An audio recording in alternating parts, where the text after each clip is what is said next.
1960 28 janvier 1960.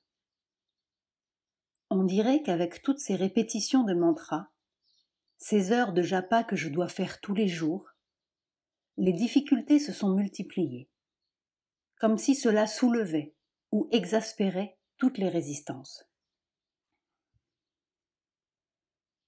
La victoire est au plus obstiné. Il y a un an, quand j'ai commencé mon japa, je me suis trouvée aux prises avec toutes les difficultés possibles, toutes les contradictions, les préjugés, les oppositions qui remplissent l'atmosphère. Ce pauvre corps lui-même, quand il commençait à marcher de long en large pour le japa, il se cognait, il se mettait à respirer de travers, à tousser. Il était attaqué de tous les côtés. Jusqu'au jour où j'ai attrapé l'adversaire et j'ai dit « Écoute bien, tu peux faire ce que tu veux, mais j'irai jusqu'au bout, et rien n'aura le pouvoir de m'arrêter. Dussé-je répéter ce japa 10 crores de fois. Crores, 10 millions. Alors le résultat a été vraiment miraculeux, comme si d'un seul coup, une nuée de chauves-souris s'envolait dans la lumière. À partir de ce moment-là, ça a commencé à bien marcher. On ne sait pas assez quel effet irrésistible peut avoir une volonté bien décidée. Il y a eu encore des difficultés, bien sûr, mais des difficultés qui venaient de ce qu'il y avait à changer au-dedans. Et justement, les difficultés viennent de toutes petites choses qui ont l'air absolument vulgaires, sans aucune espèce d'intérêt, et qui bouchent le chemin.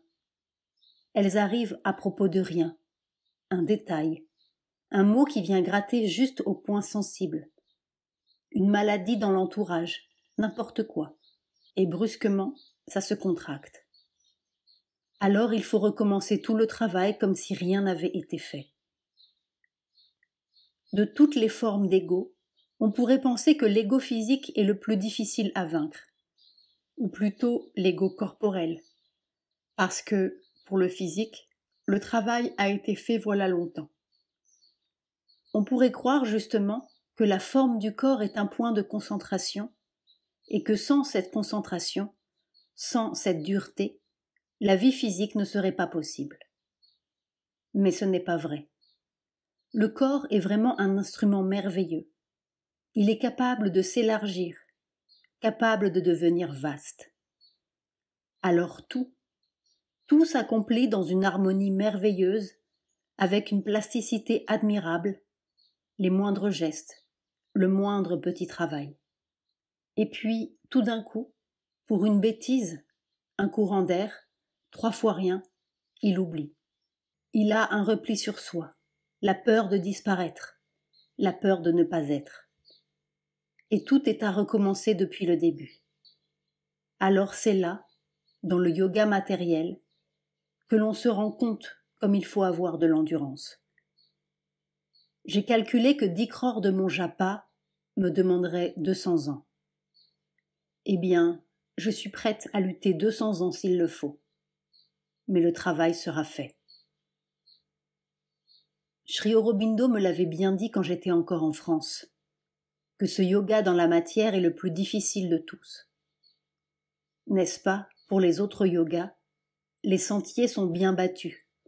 On sait où il faut marcher, comment il faut procéder, ce qu'il faut faire dans tel cas ou dans tel autre. Mais pour le yoga matériel, rien n'a été fait, jamais. Alors il faut tout inventer à chaque instant. Bien sûr, les choses vont mieux, surtout depuis que Sri Aurobindo s'est établi dans le physique subtil. Expérience du 24-25 juillet 1959, la demeure de Sri Aurobindo. Un physique subtil presque matériel. Mais il y a encore beaucoup de points d'interrogation.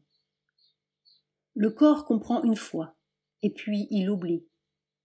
Les oppositions de l'adversaire ne sont rien parce qu'on voit clairement que cela vient du dehors, que c'est hostile. Alors on fait le nécessaire. Mais toutes les petites choses de la vie matérielle quotidienne, c'est là la difficulté. Tout d'un coup, le corps ne comprend plus. Il oublie. Pourtant, il est content.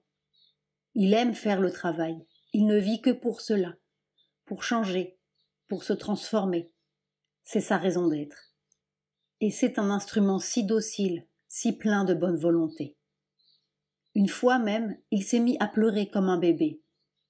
Ô Seigneur, donne-moi le temps de me transformer. Il y a en lui une ardeur si candide pour le travail. Mais il lui faut du temps. Le temps, c'est cela. Il ne veut vivre que pour conquérir, vivre pour remporter la victoire du Seigneur. En fait, Mère avait terminé sur cette phrase. Il ne veut vivre que pour conquérir. Puis, le lendemain, Mère a envoyé la note suivante aux disciples. Vendredi, 29 janvier 1960. Hier, au moment de te quitter, l'expérience était là. Mais dans la hâte du départ, les mots ne sont pas venus corrects. Ou plutôt, ils étaient incomplets. J'ai dit vivre pour conquérir. Ce que mon corps éprouvait, c'était vivre pour remporter la victoire du Seigneur.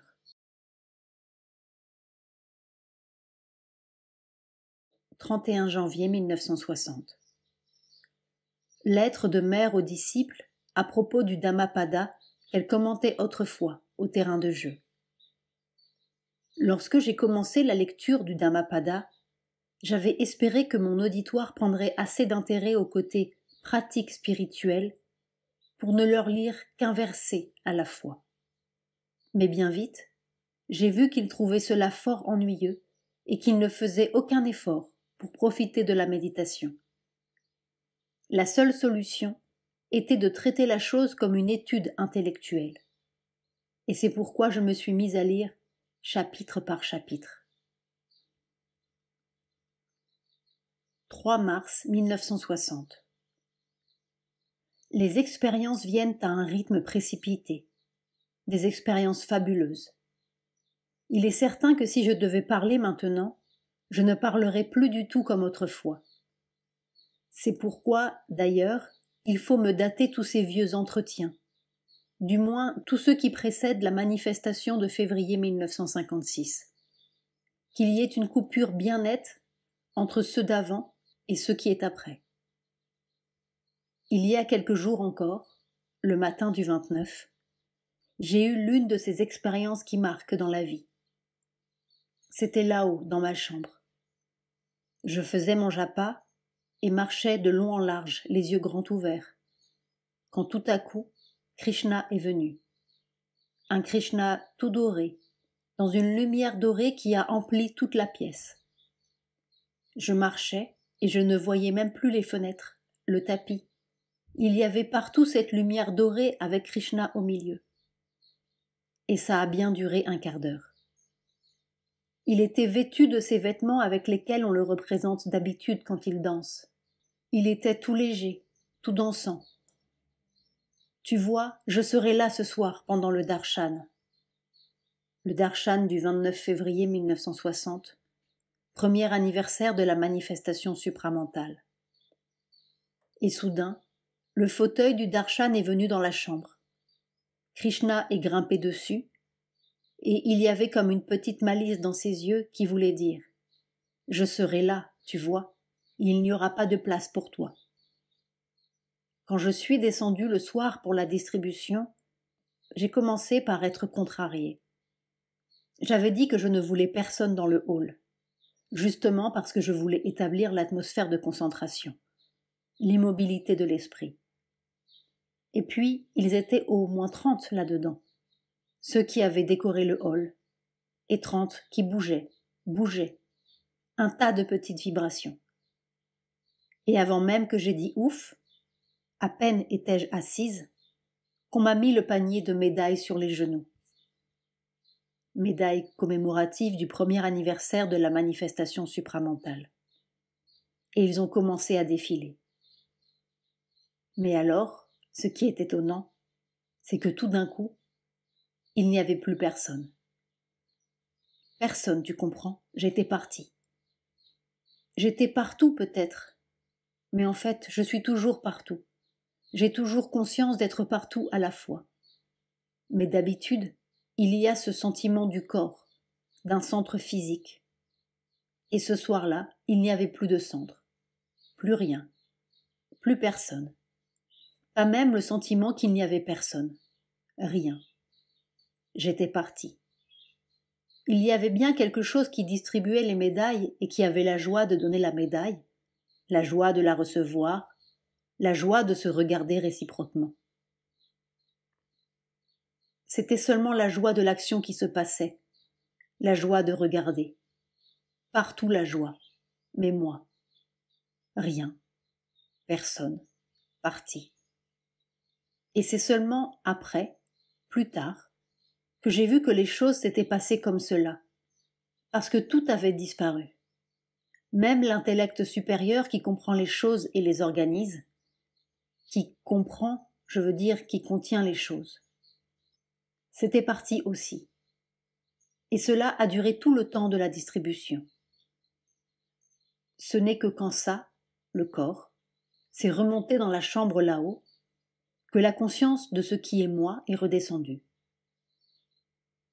Il y a une ligne de Sri Aurobindo dans Savitri qui dit cela très bien. S'annuler pour qu'il n'y ait plus que le Seigneur suprême. Et il y a, comme cela, beaucoup d'expériences. Ce n'est qu'un petit commencement, tout petit. Ça, c'est venu pour marquer l'étape nouvelle.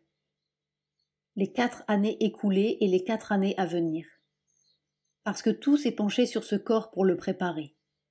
Tout s'est concentré sur lui. La nature, le maître du yoga, le suprême, tout.